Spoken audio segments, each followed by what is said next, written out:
कस्त्वाभिमुञ्चति सत्त्वाभिमुञ्चति कस्मै त्वाभिमुञ्चति तस्मै त्वाभिमुञ्चति पोषाय रक्षसाम भागो असि।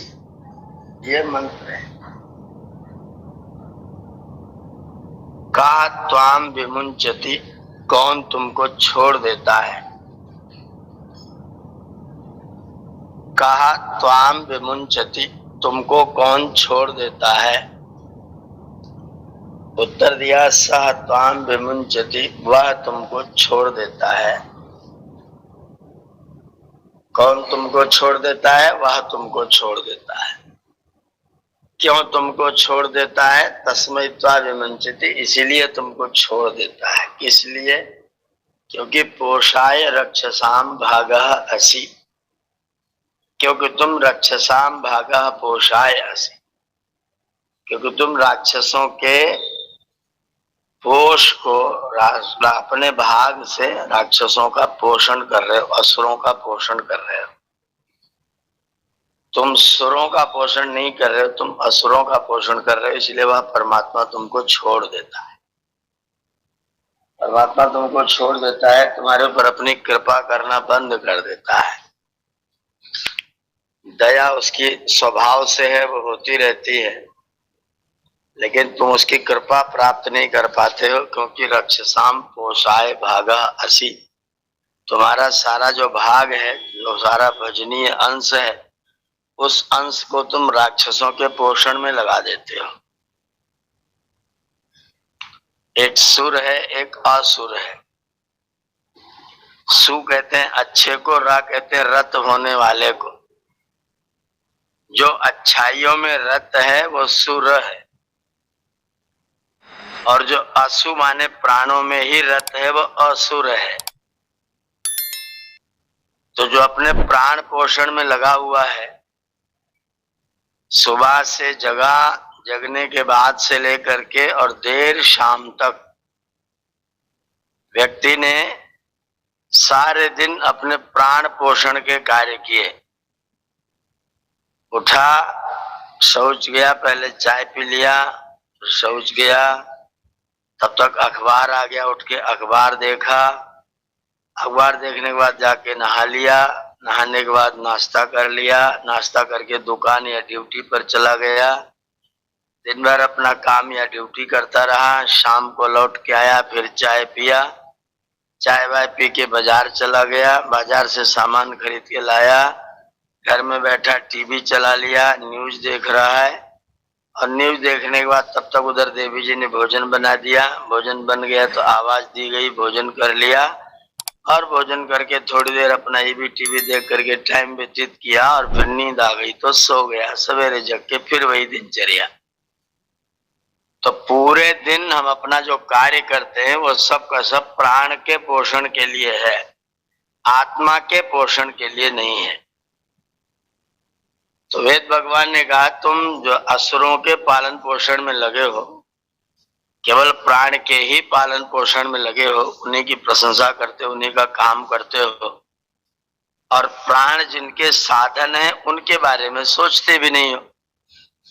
हमको जीवात्माओं को प्राण की जरूरत शरीर के लिए है।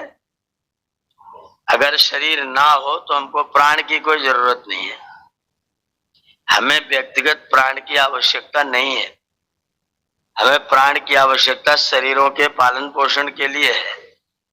जब तक हम शरीर में हैं तब तक हमें प्राण की आवश्यकता है, और हम शरीर से छूट जाते हैं तो प्राण की आवश्यकता नहीं है।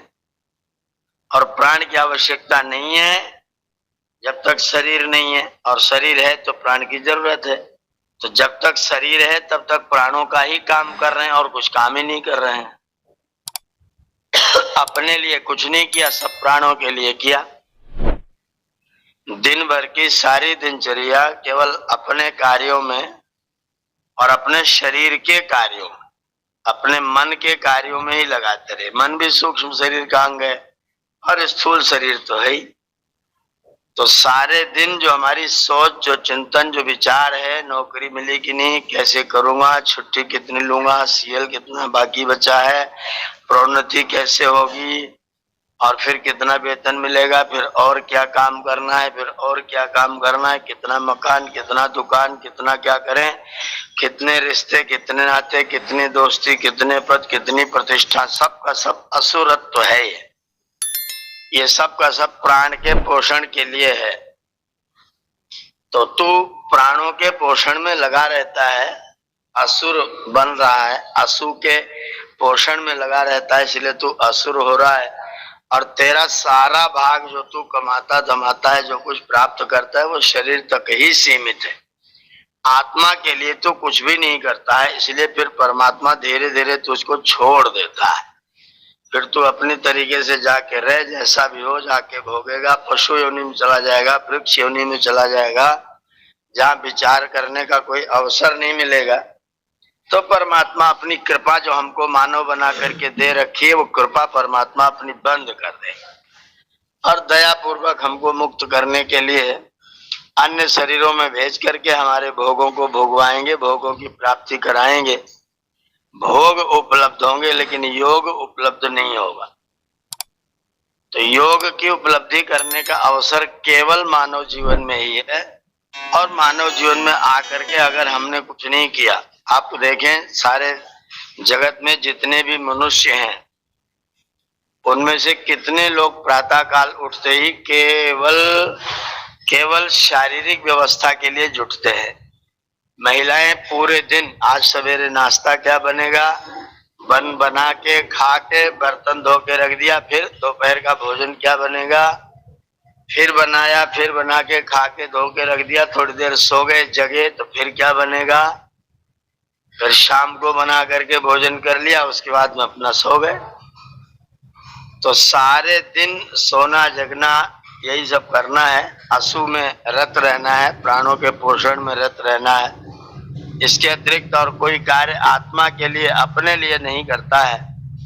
और जब व्यक्ति अपने लिए कार्य नहीं करता है तो फिर परमात्मा की कृपा उसके ऊपर से हट जाती। कहा त्वा विमुंचति सा परमेश्वरा त्वा विमुंचति, वह परमात्मा फिर तुमको साथ तुम्हारा छोड़ देता है, फिर तुमको स्वतंत्र कर देता है। जाओ बेटा, जैसे स्कूल में कोई बालक भर्ती हुआ, प्रविष्ट हुआ, गुरुजी ने उसको डांटा, फटकारा, मुर्गा बनाया, खड़ा किया, कॉपी चेक किया, पढ़ाया, बताया, और जब देख लिया गुरुजी ने कि न पढ़ाने से पढ़ता है, न बताने से सुनता है, न कहने से कुछ करता है, कभी स्कूल नहीं आया, कभी आ गया तो पीछे बैठा है, पीछे बैठ करके अपना कुछ और काम कर रहा है, स्कूल छुट्टी घर चला गया, फेल हो गया और पढ़ता लिखता है नहीं, फिर गुरुजी कहते हैं कि जाओ बेटा अब तुम्हारी छुट्टी। गुरुजी उसको अपने विद्यालय से छुट्टी कर देते हैं, फिर तुम जाओ। एक बार तो बच्चे को पूरा पढ़ा के स्नातक बना के गुरुजी छुट्टी करते हैं, और एक बार बिना पढ़े लिखे आधे अधूरे पर ही गुरुजी छुट्टी कर देते हैं कि जाओ बेटा अब हम तुम्हें कुछ नहीं कहेंगे, फिर अपनी मर्जी से तुम अपना जीवन जियो, जैसे भी रहो वैसे रहो, पढ़ने पढ़ाने से कोई लेना देना कोई मतलब नहीं है। ऐसे ही परमात्मा ने हमको ये भेज रखा है अपने विद्यालय रूपी इस संसार में, अपना शरीर प्रदान करके, और कह रखा है कि जाओ तुम आत्मा का काम करो, अपना काम करो। लेकिन हमने आत्मा का काम नहीं किया, सारे दिन केवल शरीर का काम किया, केवल प्राणों का काम किया, तो फिर परमात्मा हमें छोड़ देते हैं कि अब जाओ, अब हम तुम्हें कुछ नहीं कहेंगे, अब तुम अपनी मर्जी से जाकर के रह लो, अब तुम्हें कृपा प्राप्त करने की कोई जरूरत नहीं है। तो ये मंत्र है, यजुर्वेद में है, दूसरे अध्याय में, कस्त्वा विमुंचति सत्वा विमुंचति कस्मयित्वा विमुंचति तस्मयित्वा विमुंचति, क्योंकि पोषाय रक्षसाम भागोसी, तुम्हारा सारा भाग रक्षसाम पोषाय, राक्षसों के पोषण के लिए है। तुम जो कुछ करते हो राक्षसों के पोषण के लिए ही करते हो, शरीर के पोषण के लिए करते हो, असु के पोषण के लिए करते हो। तुम अपने लिए, अपने देवता के लिए, आत्मा के लिए, परमात्मा के लिए कुछ नहीं करते हो। इसलिए अब हम तुम्हें छोड़ दे रहे हैं।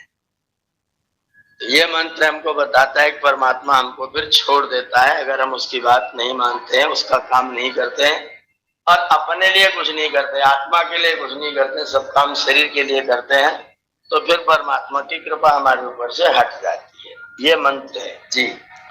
जी आचार्य जी, बहुत बहुत धन्यवाद। एक ये और मंत्र है आचार्य जी, थोड़ा सा देख लेते। उद्यानम ते पुरुष नामयाम। नावयानम। जी। उद्यानम ते पुरुष न अवयानम। परमात्मा जीवात्मा से कह रहे हे पुरुष, हे शरीर रूपी पुरी में सोने वाले मनुष्य जीवात्मन, ते उद्यानम स्यात्, तुम जाओ वहां से उद्यान करो। उत माने ऊपर की ओर को, यान माने गति। सेना प्रयाण करती है तो सब मिल के यान करते हैं तो प्रयाण हो जाता है।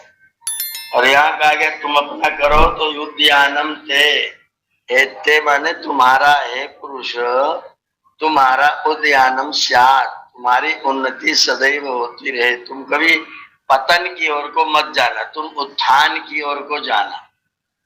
न अवयान, उत्यानम स्यात् न अवयान, अवयान न होने पाए, नीचे की ओर को न जाने पाओ, ऊपर की ओर को जाओ। उद्यानम, हम बच्चे हैं, 3 साल 4 साल 5 साल के बच्चे हैं, हम आपस में झगड़ा करते हैं, एक दूसरे का कपड़ा फाड़ देते हैं, एक दूसरे का मुंह नोच लेते हैं, एक दूसरे को लहू लुहान कर देते हैं, खूब रोते हैं, खूब शिकायत करते हैं।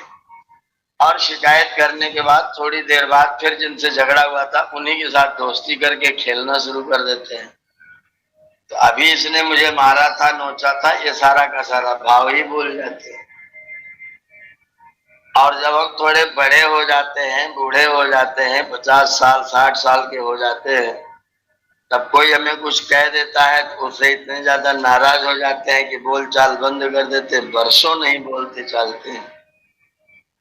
जब बच्चे थे तो तुरंत माफ कर देते थे, क्षमा कर देते थे, जब बड़े हो गए तो हमारी क्षमा ही खत्म हो गई। तो यह हमारा अवयान है, यह हमारा पतन है, यह हमारी गिरावट है। हम जब बच्चे थे तो हमेशा प्रसन्न रहते थे, चोट चपेट लगी कोई चिंता नहीं करते थे, टेंशन से दूर रहते थे, जो होगा देखा जाएगा, ठंड लग रही है कूद पड़े पानी में।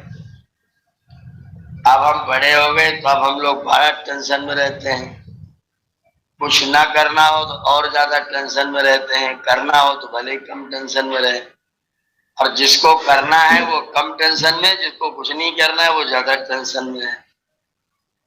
तो ये हमारा पतन है, हमारा क्रोध बढ़ रहा है, हमारा द्वेष बढ़ रहा है, हमारा मोह बढ़ रहा है।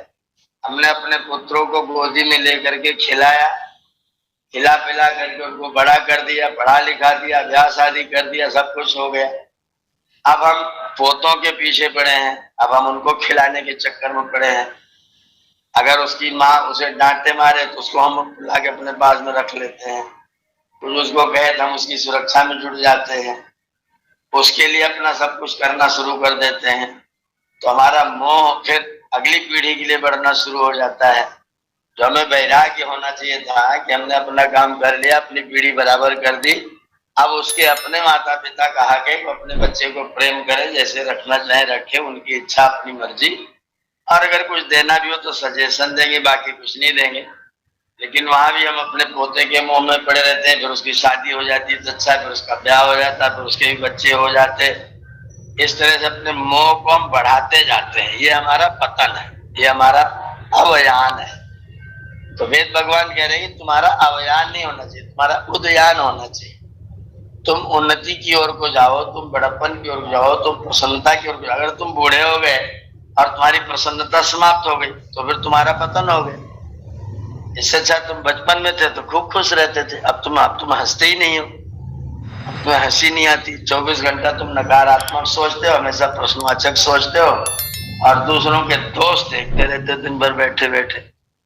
जब तुम बचपन में थे तो नो मेंशन, चिंता की कोई बात नहीं है, कोई बात नहीं, हो जाएगा, फिर से कर लेंगे।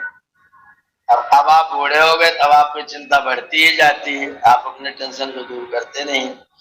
ये हमारा अवयान हो रहा है। तो वेद कह रहा है हे पुरुष ते उद्यानम स्यात् अवयानम न स्यात्, तुम्हारी उन्नति होवे पतन न होने पावे। जीवातुम ते दक्षतातिम कृणोमि, जीवातुम, तुम्हारा जो जीवन है, ये जो तुम्हारा जन्म से लेकर के मरण के मध्य में मिला हुआ कालखंड है, समय है, वो जीवातु है। जीवातु माने जीवन। जीवातुम ते दक्ष ताति, ताति माने बढ़ाने वाला, दक्ष माने बल। मैं तुम्हारे जीवन को बल बढ़ाने वाला करता हूँ। जीवातुम ते दक्ष तातिम कृणोमि, मैं तुम्हारे जीवन को ऐसा बनाता हूं कि तुम्हारा बल बढ़े, तुम्हारा पतन ना होने पाए, तुम्हारी उन्नति हो, तुम्हारा अब आधा पतन ना हो, तुम्हारी ताकत, तुम्हारी सामर्थ्य अभ्यास के अनुसार और ज्यादा बढ़ती जाए। तुम 1 रुपया दान करते हो तो तुम 2 रुपया दान करने लग जाओ। तुम 1 घंटा सेवा में मौका देते हो तो बड़े होकर के 2 घंटे देने लग जाओ। तुम अगर कम लोगों को अच्छी बातें बताते थे, अब ज्यादा लोगों को बताना शुरू कर दो। तुम्हारे दक्ष का ताती होना चाहिए, तुम्हारे बल का विस्तार होना चाहिए, तुम्हारी सेवा का विस्तार होना चाहिए, तुम्हारे धर्म का विस्तार होना चाहिए, तुम्हारे यज्ञ का विस्तार होना चाहिए, तुम्हारे दान का विस्तार होना चाहिए। तुम्हारा दान बढ़े, तुम्हारी सेवा बढ़े, तुम्हारा बल बढ़े, तुम्हारा सहयोग बढ़े, तुम और अधिक और अधिक और अधिक लोगों की सहायता करने में प्रवृत्त हो। मैं ऐसा तुमको उपदेश करता हूँ। ते जीवातुम दक्षतातिम कृणो, मैं तुम्हारे जीवातु को दक्षताति करता हूँ। तो ये परमात्मा ने उपदेश दिया हुआ है कि तुम्हारी सदा उन्नति होनी चाहिए, पतन की ओर को नहीं जाना चाहिए। जो दैवी संपत्तियां हैं उनको बढ़ाने की चेष्टा करनी चाहिए। आपकी जो आसुरी संपत्तियां हैं उनको घटाने की चेष्टा करो, और जो दैवी संपत्तियां हैं उनको बढ़ाने की चेष्टा करो। सेवा, सहयोग, सत्य, धर्म, दान, यज्ञ, पूजा, भजन, ये सब आपका बढ़ना चाहिए। इसमें आपका टाइम अधिक लगना चाहिए बजाय सांसारिक कर्मों की। सांसारिक कर्म तो साधारण लोग भी करते हैं। गाय, भैंस, बैल, ये सब जो पशु पक्षी है वो भी अपना बच्चे पैदा करते हैं, भोजन करते हैं, शौच होते हैं, अपने आप को पूंछ से झाड़ पोंछ के सही रखते हैं, दूध देते हैं, अपना जीवन व्यतीत करते हैं, अपने बच्चे को भी पालते पोसते हैं दूध के माध्यम से, चारे के माध्यम से।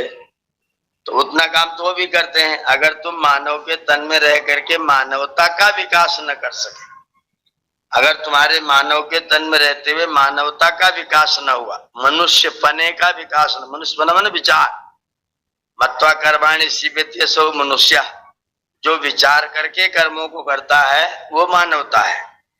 उस मानवता का आपके अंदर विकास होना चाहिए, आपकी सोच विस्तृत हो, आप कंजूस धीरे धीरे न होते जाएं, आप धीरे धीरे बड़े होते जाएं। नहीं तो जितने बूढ़े होते जाते हैं लोग, अभी हम गुरुकुल एटा में थे जहां मैं अपनी पढ़ाई किया, और वहां उस पढ़ाई करने में जो लोग उस समय गुरुकुल में 140 विद्यार्थी थे जब मैं पढ़ रहा था, और 8 साल पढ़ाया, उस समय तक मैं 140 विद्यार्थी छोड़ के आया था। मेरे आने के बाद 1 साल में ही 100 विद्यार्थी रह गए, दूसरे साल में 40 रह गए, तीसरे साल में फिर 30-35 रह गए, 30-35 रहते रहते 21 आते आते एक भी विद्यार्थी नहीं रह गए। गुरुकुल धीरे धीरे करके बंद की स्थिति में हो गया। बहुत सारी जमीन इधर उधर दूसरे लोगों ने अपना कब्जा करके अपना मकान बना लिया। अब पिछले 2 सालों से स्नातक मंडल पुनः जुड़ा। हम सब लोग, हमारे और बड़े मित्र, कुछ छोटे मित्र, सब स्नातक मंडल दोबारा जुड़ा, और अब वो गुरुकुल फिर से खड़ा हुआ, दोबारा से खड़ा हुआ, और इस समय अभी हम वहां से आए हैं तो 96 विद्यार्थी है, 96 संख्या फिर से वहां पर पहुंची है। इतना बड़ा गुरुकुल है, इतनी बड़ी यज्ञशाला, इतना बड़ा छात्रावास, इतना बड़ा क्षेत्रफल, सारी चीज है, लेकिन एक व्यक्ति की कृपणता के कारण से सारा का सारा गुरुकुल टूट करके बंद हो गया। और उदारता आ गई तो फिर से गुरुकुल सब्जबाग हो गया, वहां सब कुछ फिर से शुरू हो गया, कार्यक्रम बढ़िया बड़े बड़े होने लग गए। अभी 2 दिन की बढ़िया संगोष्ठी, 6 मीटिंग, बड़े बड़े विद्वानों के बड़े गंभीर गंभीर प्रवचन वहां पर हुए। तो हमारी अगर हम अवस्था बढ़ती जाए और हमारी कृपणता बढ़ती जाए, कंजूसी बढ़ती जाए, अविचार बढ़ता जाए, इसका मतलब हमारा जीवन ठीक नहीं चल रहा है। तो वेद भगवान कह रहे हैं कि ए मनुष्य, तू कभी भी, कल अगर तू 100 ग्राम घी का हवन करता था तो अब तेरा 150 ग्राम 200 ग्राम हो रहा है कि घट रहा है। कल तक तो एक बार, मेरे पास सज्जन है, बोले मैं पहले गायत्री मंत्र का जप करता था, अब तो समय ही नहीं मिलता है। तो जो ऐसा बोलते हैं अब समय नहीं मिलता है, समझ लीजिए बड़ा भयंकर दुर्भाग्य उनका आगे आकर के खड़ा हो गया है। अरे जब तुम छोटे थे तब तुम्हारे पास बहुत समय था, अब तुम कम वक्त हो गए। अब तुम्हारे पास वक्त कम हो गया तो तुम कम से कम भगवान का भजन करना भी भूल गए। तो जहां आयु बढ़ती वहां भजन बढ़ना चाहिए था। तुम्हारी आयु बढ़ी, धन बढ़ा और भजन कम हुआ, यज्ञ कम हुआ, पूजा कम हुई। तो तुम्हारा उदयान नहीं हो रहा है, ये अवयान हो रहा है, ये पतन हो रहा है।